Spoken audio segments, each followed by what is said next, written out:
दोपहर का समय था। पूरे घर में शांति छाई हुई थी। ममता ने अभी अभी रसोई का आखिरी काम निपटाया था और सोच रही थी कि कुछ देर बैठकर आराम कर ले। सुबह से वह लगातार घर के कामों में लगी हुई थी। झाड़ू पोछा, बर्तन, कपड़े, साफ सफाई, नाश्ता और दोपहर का खाना बनाते बनाते उसके पैरों में दर्द होने लगा था।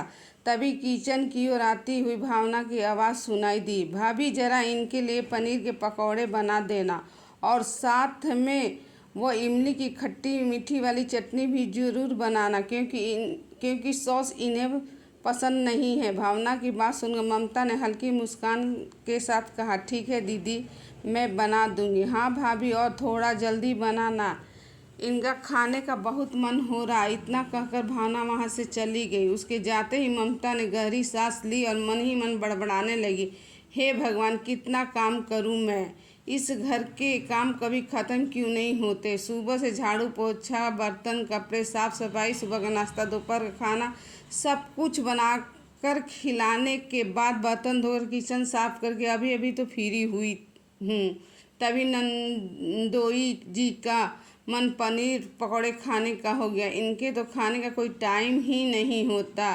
कभी रात को 12 बजे मैगी खाने लगेंगे तो कभी सुबह 6 बजे भूख लग जाती है। अब भला 6 बजे किसके घर में खाना बना रहता है। मैं तो अब इन दोनों के नखरों से तंग आ गई हूँ। गुस्से में ममता बड़बड़ा भी रही थी और साथ ही पनीर पकौड़े तैयार भी कर रही थी। मजबूरी थी बेचारी, अभी 1 महीने पहले ही तो नई नई दुल्हन बनकर आई थी। लिहाज के चलते कुछ कह नहीं पा रही थी कि तभी ममता की सास सरिता जी किचन में आते हुए कहते हैं, बहू ये क्या कर रही हो, काम तो सारा हो गया ना, फिर ये सब क्या है। खुद को सामान करते हुए ममता कहती, माँ जी, नंदोई जी के लिए पनीर के पकौड़े और साथ में इमली की चटनी बना रही हूँ। अच्छा ठीक है बहू, तुम बना लो, अब तुम्हें क्या परेशान करूँ। कहते हुए सरिता जी जाने लगी तो ममता ने उन्हें पीछे से रोकते हुए कहा, माँ जी, आपको कुछ काम था क्या। अरे नहीं बहू, मैंने सोचा कि 1 कप चाय पी लेती हूँ, बस वही कहने आई थी। लेकिन तुम तो यहाँ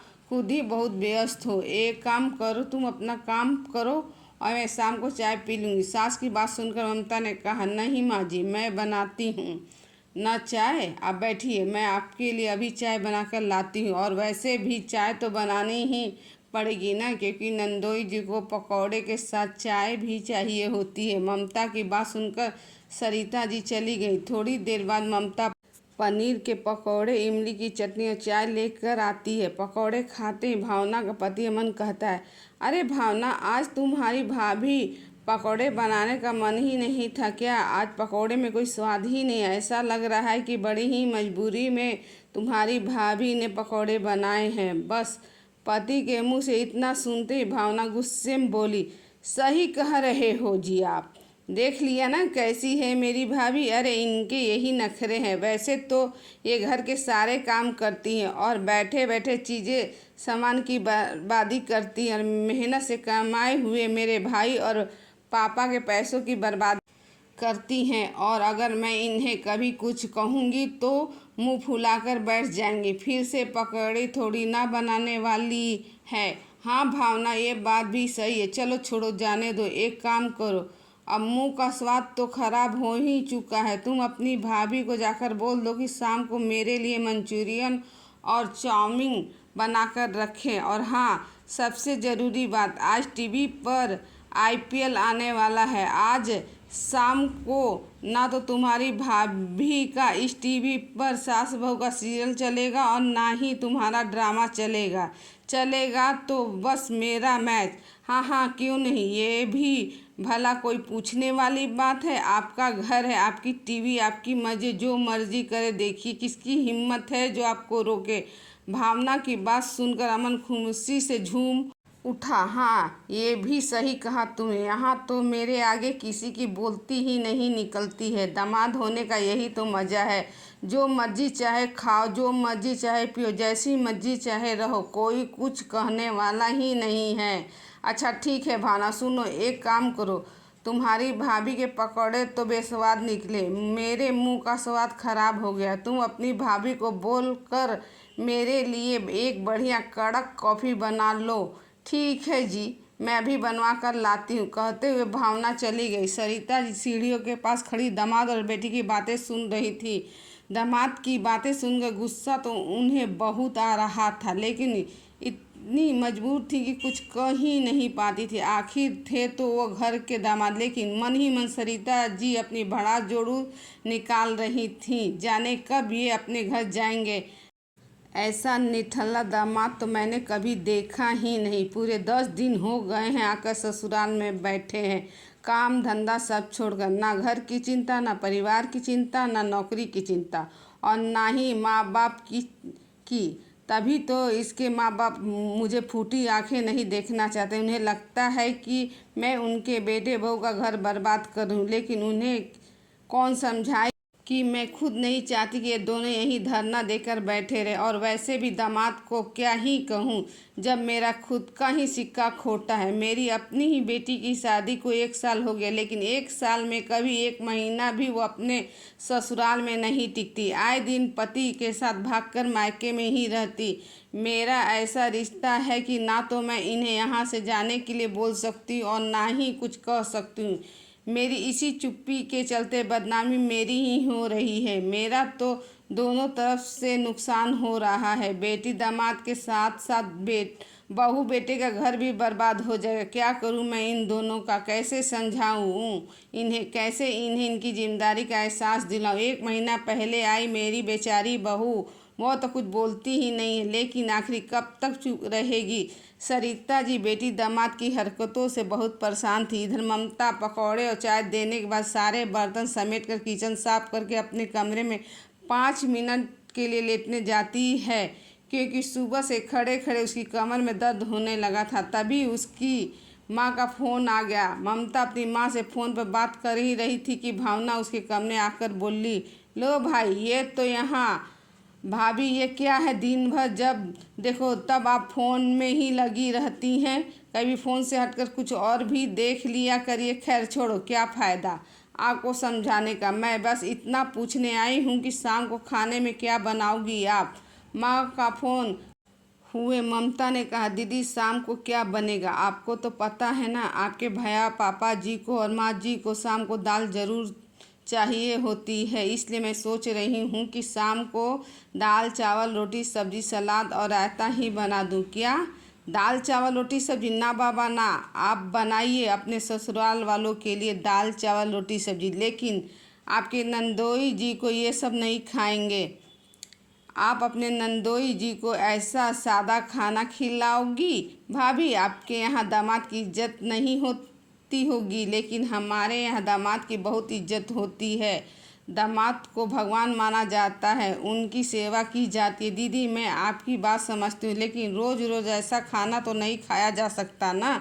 आज नंदोई जी को आए हुए 10 दिन हो गए।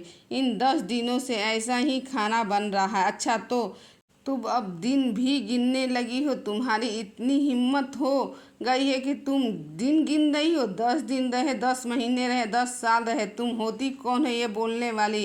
ये घर मेरा भी है और आप इस घर की बहू हो, तो इस घर के दामाद की सेवा करना आपका फर्ज है। इसलिए आपके नंदोई जी को शाम को मंचूरियन और चाउमीन खाने का मन है, इसलिए उनके लिए तो ये बनाना ही पड़ेगा। बाकी आप अपने घर वालों के लिए बनाओ चावल और दाल। कहते हुए भावना मटकते वहाँ से चली गई। भावना के जाने के बाद ममता को गुस्सा तो बहुत आया। उसका मन तो किया कि भावना को यहीं बैठाकर दामाद की परिभाषा बता दे, लेकिन फिर वही बात चारों ओर बदनामी होने लगेगी कि 1 महीना भी नहीं हुआ बहू को आए हुए और घर में बेटी दामाद को देखकर इसे जलन होने लगी। बहुत कुछ सोचकर ममता ने मन मारा और रात के खाने की तैयारी करने चली गई। तभी सरिता जी ममता के पास आई, फिर से उसे किचन में देखकर बोली, अरे बहू जब देखो तब तुम किचन में ही रहती हो, पूरा पूरा दिन किचन में ही क्या काम रहता है तुम्हारा? माँ जी, भावना दीदी ने कहा है कि नंदोई जी को चाउमीन और मंचूरियन खाने का मन है, बस उसी की तैयारी कर रही हूँ। बहू की बात सुनकर सरिता जी परेशान हो गई। बड़े ध्यान से उन्होंने ममता को देखा। उसके चेहरे पर थकावट साफ साफ दिखाई दे रही थी। सरिता जी उन सासों में से नहीं थी जो बेटी के आगे बहू की कोई इज्जत ही ना करे। सरिता जी एक साफ दिल और नेक स्वभाव की महिला थी।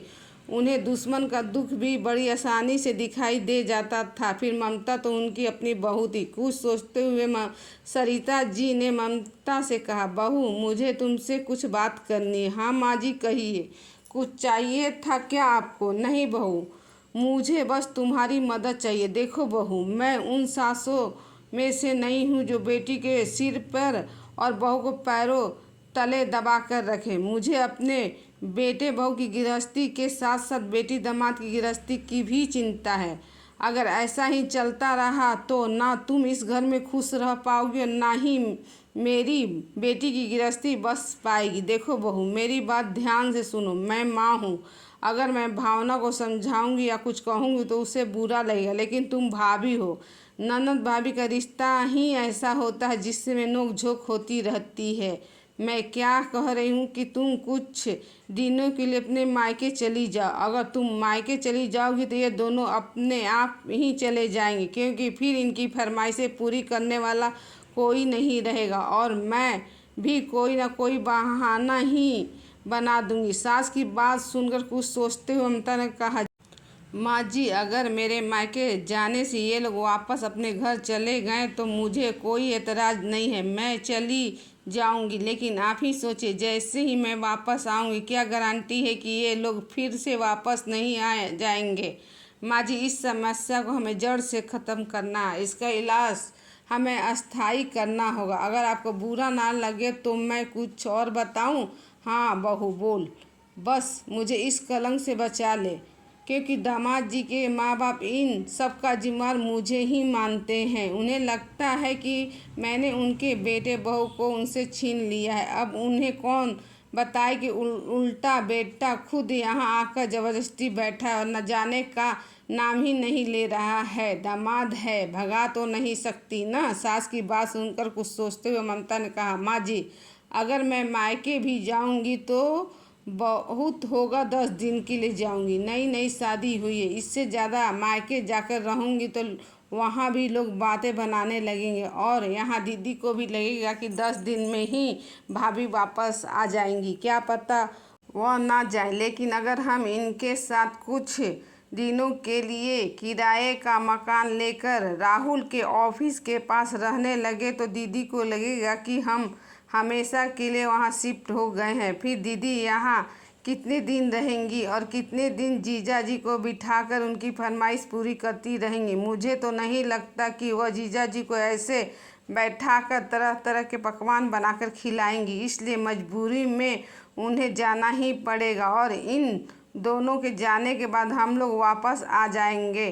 फिर उन्हें ये खबर भी नहीं लगने देंगे कि हम वापस अपने घर आ गए हैं।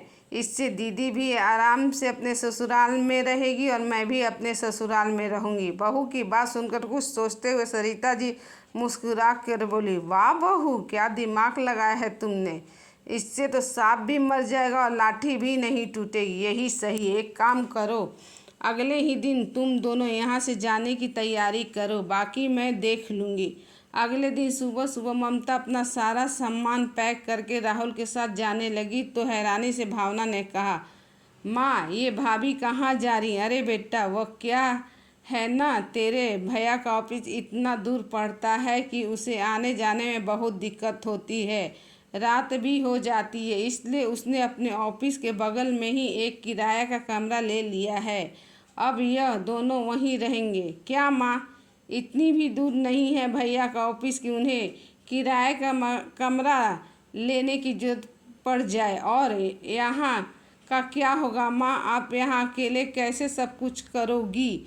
बहू क्या इस दिन के लिए होती हैं? बेटी की बात सुनकर मुंह बनाते सरिता जी ने कहा, अब क्या बताऊँ बेटा, मेरा तो जैसे तैसे कट ही जाएगा। आजकल की बहुएं कहाँ सास ससुर का मान सम्मान करती है, अब तू ही देख ले। और वैसे भी तू तो है ही ना मेरे साथ। बहू गई तो क्या हुआ, बेटी तो है ना। माँ की बात सुनकर भावना का मुंह बन गया। ममता के जाते ही अब शुरू हुई भावना की असली जंग। दिन भर तरह तरह की फरमाइशें करके खाने की आदत डाल चुके अमन ने भावना से कहा, भावना एक काम करो, आज शाम के खाने में एकदम चटपटे छोले भटूरे बना दो। आज तो छोले भटूरे ही खाऊंगा। भावना का दिमाग तो वैसे ही खराब था। एक तो बिना बताए भाभी चली गई थी और घर की सारी जिम्मेदारी उसके ऊपर आ गई थी। ऊपर से पति की फरमाइश से अलग से वो भी छोले भटूरे। ये सुनते ही भावना गुस्से में बोली, देखो जी, अब अपनी जुबान पर जरा कंट्रोल रखो। बहुत खा लिए बैठे बैठे। भाभी नहीं है जो तुम्हारी हर फरमाइश पूरी होगी, और मैं इतनी गर्मी में इतनी मेहनत नहीं करने वाली। चुपचाप दाल रोटी बनाऊंगी, खाओ।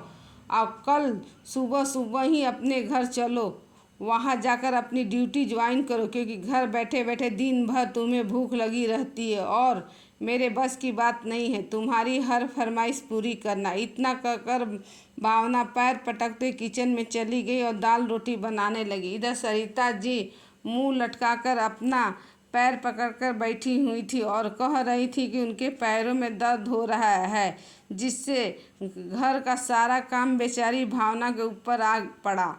बड़बड़ाते चिल्लाते हुए पैर पटक हुए और बर्तन खटखटाते हुए जैसे तैसे उसने खाना बनाया, सबको खिलाया और अगले दिन ही पति के साथ अपने ससुराल निकल गई, क्योंकि वह अच्छी तरह जानती थी कि अमन को बैठे बैठे तरह तरह के पकवान खाने की आदत पड़ गई है। इसलिए जब वो अपने घर जाएगा तो ऑफिस भी जाएगा, जिससे कम से कम दिन भर की फरमाइशें तो कम होंगी। भावना अमन के वापस जाने के बाद सरिता जी ने बेटे और बहू को घर वापस बुला लिया, लेकिन किसी ने गलती से भी भावना को ये नहीं बताया कि ममता वापस घर आ गई है। अब सरिता जी खुश थी कि बहू की सूझबूझ से बेटी का घर तो बस ही गया, साथ ही बहू को भी किचन से थोड़ी फुर्सत मिल गई और उसकी नई नई शादीशुदा जिंदगी में खुशियां भी आ गई। समझदारी और धैर्य से बड़ा पारिवारिक विवाद भी सुलझाया जा सकता है।